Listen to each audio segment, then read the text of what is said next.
નમસ્કાર મિત્રો, હું જનક સાવલિયા, ગોંડલ મસાલા. આજે નૂડલ્સ આપણા બાળકો ખાય એને લીધે પાચનની પ્રોબ્લેમ પડે, બીજે ઘણી બધી તકલીફ પડે. અમે ઓનલી 10 રૂપિયામાં બાળકો ઘરે ખાઈ શકે અને એના માતા પિતાઓ એને 10 રૂપિયામાં બનાવી શકે. આમાં અમે યુઝ કર્યો છે સોજી, એટલે પાચનનો કોઈ પ્રોબ્લેમ નથી રહેતો અને ડાયજેસ્ટ સંતાનોનું સારું રહે છે. સૌપ્રથમ ખાલી એક કેપ્સિકમ લેવાનું છે અને કેપ્સિકમ લઈને એનો એવરેજ ગણો તો 25મો ભાગ, ચોથો ભાગ, 25% મતલબમાં આ ચોથો ભાગ કેપ્સિકમ લેવાનું છે. એક ગાજર એની પતલી આવી લાંબી સ્લાઈસ પાડી લેવાની, 10 રૂપિયાના પેકેટમાં ખાલી એટલું. અને એક આખું જે મરચું આવે એનું અડધું મરચું લેવાનું છે.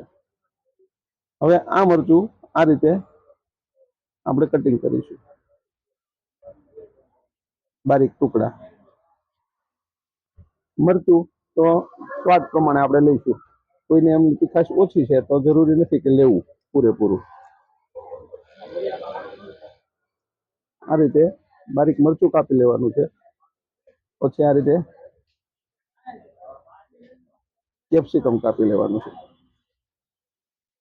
આની અંદર કોઈ પણ એવી વસ્તુ આપણે નથી નાખી કે બાળકોને હાનિકારક હોય. આ રીતે કેપ્સિકમના બારીક ટુકડા કરી નાખવાના. પછી લેવાનું છે ગાજરની એક સ્લાઈસ, એકદમ પતલી. આ રીતે ગાજર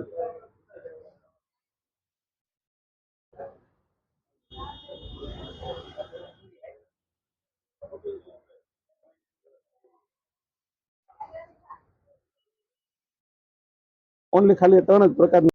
એક ગ્લાસ એટલે 300 થી 350 ml પાણી લેવાનું છે. આપણે આગળ શાકભાજી તો લઈ લીધું. આ પાણી આવી રીતે બાઉલમાં નાખીને ઇન્ડક્શન ચૂલો ચાલુ કરવાનો. એનું ટેમ્પરેચર જે પાણી ગરમ કરવાનું જે આવે છે એના લેવલે રાખીને 270 ટેમ્પરેચરે એને ગરમ કરવાનું છે. એટલે થોડી વાર આને ઢાંકણ બંધ કરી દેવાનું છે. બરાબરનું ઉકળી ગયું છે. ત્યારબાદ આવી રીતે આપણે આ પેકેટને, ગોંડલ મસાલાનું અમારું જે ઉપમાનું પેકેટ અમે બનાવ્યું છે, ફક્ત 10 રૂપિયાનું જ છે આ પેકેટ. એને આની અંદર એડ કરવાનું છે.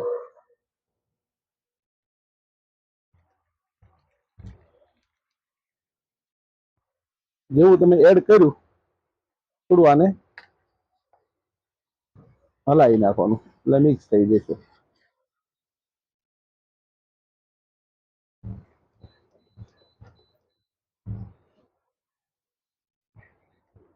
મિક્સ કરીને એને ઓનલી 2 જ મિનિટ ખાલી ઢાંકી રાખવાનું છે. 1 થી 2 મિનિટ થઈ જાય એટલે સેજ જોઈ લેવાનું, એટલે આપણો આ ઉપમા તૈયાર છે. એને ખાલી આવી રીતે મિક્સ કરવાનું. આવી રીતે મિક્સ કરવાથી ધીરે ધીરે એનું પાણી બળી જશે.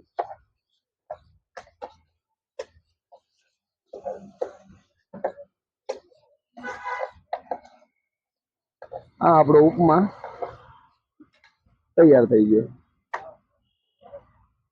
હવે આની અંદર અમે કોઈ પણ પ્રિઝર્વેટિવ કે કંઈ પણ નાખેલું નથી જે તમારા બાળકોને હાનિકારક થાય.